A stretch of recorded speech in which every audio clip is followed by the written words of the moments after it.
નમસ્કાર દર્શક મિત્રો, હું છું ચૌહાણ હિરલ. તમે જોઈ રહ્યા છો લોકસામના ન્યૂઝ. તો જોઈએ આજના સમાચાર. સાબરકાંઠાથી અમારા રિપોર્ટર જીતેન્દ્ર સોલંકી સાથે. પાકિસ્તાન સામેની કાર્યવાહી બાદ સાબરકાંઠા જિલ્લામાં તિરંગા યાત્રા.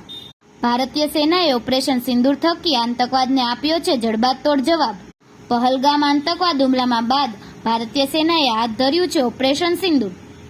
સાબરકાંઠા શાસન ધારાસભ્યો સહિત મોટી સંખ્યામાં લોકો જોડાયા તિરંગા યાત્રામાં. ભારતીય જનતા પાર્ટી દ્વારા દેશભરમાં યોજાઈ રહી છે તિરંગા યાત્રા.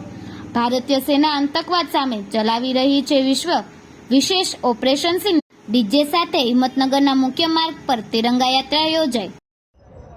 દેશમાં પહેલગામમાં આતંકી હુમલા પછી આખા દેશમાં જે આતંકીઓ પ્રત્યે ધૂણા પેદા થઈ અને આપણા નરેન્દ્રભાઈ મોદીએ આતંકી હુમલા પછી જે એમને કહ્યું હતું કે આતંકી હુમલો થશે તો ઘરમાં ઘૂસીને મારીશું, એ પ્રમાણે ભારતના સૈનિકોએ પાકિસ્તાનમાં જઈ અને આતંકીના જે અડ્ડાઓ હતા, ઠેર ઠેર આતંકીના જે અડ્ડાઓ હતા, ઘર હતા, એમને તહસ નહસ કર્યા છે.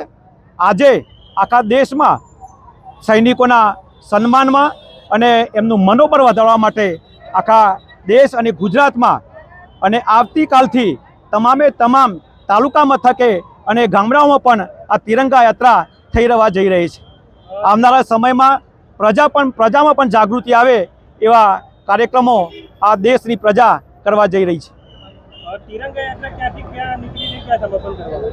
આજે તિરંગા યાત્રાનું શરૂઆત એ હિંમતનગર માર્કેટ યાર્ડથી શરૂ કરી અને અહીંયા ટાવર ચોકે એ પૂર્ણ કરવામાં આવી છે.